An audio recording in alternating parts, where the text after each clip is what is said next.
পরিকল্পনা করে আসি যে আমরা যাবো, ঠিক আছে না? কি যাবো মাঝে মাঝে সেটা বলতে পারবো না।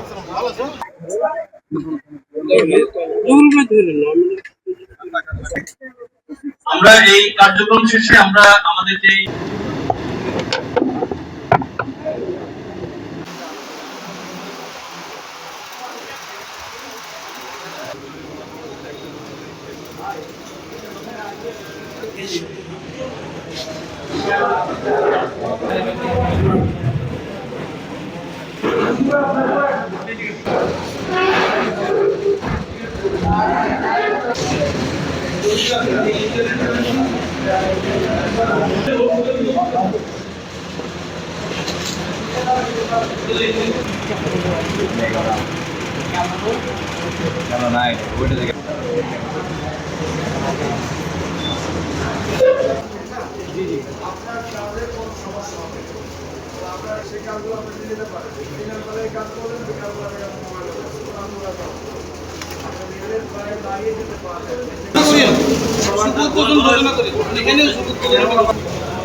আমি একই সাথে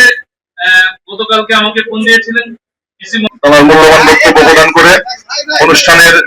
উদ্বোধনী এবং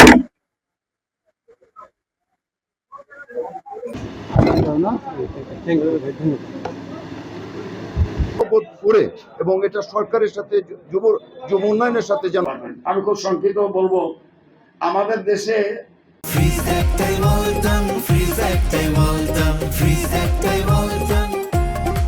আমি বলতে চাই যে আমাদের যুব সমাজ বিভিন্ন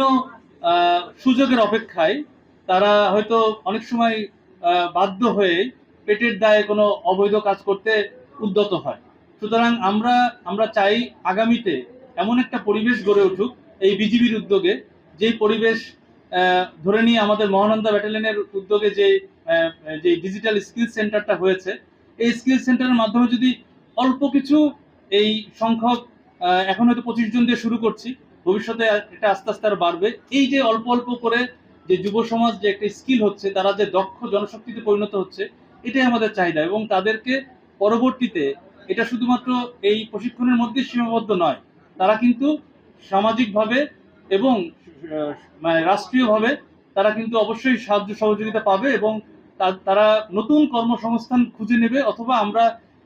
সাহায্য মানে আমাদের যে সরকারের যে সহযোগিতা রয়েছে তার মাধ্যমে তারা নতুন কর্মসংস্থানে ছোট্ট একটা টঙের দোকানও হতে পারে, কিন্তু এই দোকানের মাধ্যমে সে তার বৈধ ইনকামের মাধ্যমে যে ভবিষ্যতে